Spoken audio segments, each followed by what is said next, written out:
ত্রয়োদশ জাতীয় সংসদ নির্বাচন থেকে আর মাত্র ১২ দিন দূরে দেশ। এই মুহূর্তে পুরোদমে চলছে নির্বাচনী প্রচারণা।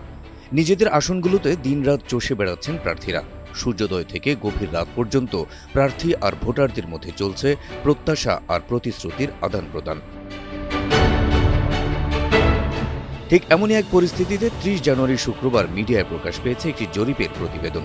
এই প্রতিবেদনে উঠে এসেছে মানুষ আগামীর প্রধানমন্ত্রী হিসেবে কাকে প্রত্যাশা করছে, আগামীর ভোট নিয়ে জনগণের আগ্রহ কেমন, গণভোট নিয়ে তারা কতটা জানে, ভোট কেন্দ্রের নিরাপত্তা নিয়ে তারা কতটা আত্মবিশ্বাসী ইত্যাদি এলাকা ভিত্তিক সম্ভাব্য বিজয় নিয়ে জনগণের ধারণা সহ আরও অনেক গুরুত্বপূর্ণ তথ্য।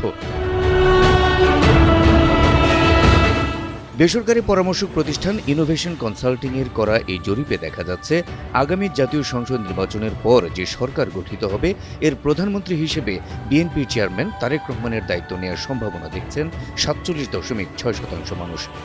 অপরদিকে জরিপের ২২.৫% অংশগ্রহণকারী মনে করেন জামায়াত ইসলামের আমির ডাক্তার শফিকুর রহমান প্রধানমন্ত্রী হতে পারেন। এছাড়া ২.৭% অংশগ্রহণকারী এনসিপির আহ্বায়ক ও ফ্যাসিস্ট হাসিনার পতনের এক দফার ঘোষক নাহিদ ইসলামকে ভবিষ্যৎ প্রধানমন্ত্রী হিসেবে উল্লেখ করেছেন।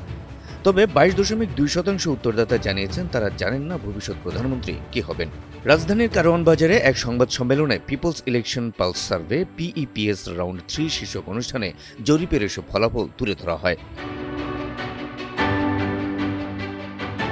প্রতিবেদনে বলা হয় জরিপে অংশ নেওয়া ৯৩.৩% উত্তরদাতা ফেব্রুয়ারির নির্বাচনে ভোট দেবেন। প্রায় ৬০% উত্তরদাতা গণভোটে হ্যাঁ ভোটের পক্ষে মত দিয়েছেন। তবে ২২% জানান তারা গণভোটের বিষয়ে কিছুই জানেন না। ৮২% উত্তরদাতা মনে করেন তারা নিরাপদে ভোট দিতে পারবেন, অর্থাৎ ভোট কেন্দ্রের নিরাপত্তা নিয়ে তারা আশাবাদী। আগামীকাল নির্বাচন হলে নিজ নিজ আসনে কোন দল জয়লাভ করতে পারে এমন প্রশ্নে ৫২.৯% উত্তরদাতা বিএনপি প্রার্থীর নাম বলেছেন। তবে ২৩.৮% এই বিষয়ে নিশ্চিত নন। ৭৪.২% উত্তরদাতা জানিয়েছেন তারা কোন দলকে ভোট দেবেন সে সিদ্ধান্ত এরই মধ্যে নিয়ে রেখেছেন। যদিও নারী উত্তরদাতাদের ৬৯.৭% এখনও সিদ্ধান্তহীনতায় আছেন। শেষ পর্যন্ত কারা কত ভোট পেতে পারে এমন প্রশ্নে অংশ নেওয়া উত্তরদাতাদের মতে বিএনপি ও তাদের জোট ৫২.৮% ভোট পেতে পারে, জামায়াত ও তাদের জোট পেতে পারে ৩১% ভোট। ১৩.২% উত্তরদাতা তাদের ভোট পছন্দ প্রকাশ করেননি।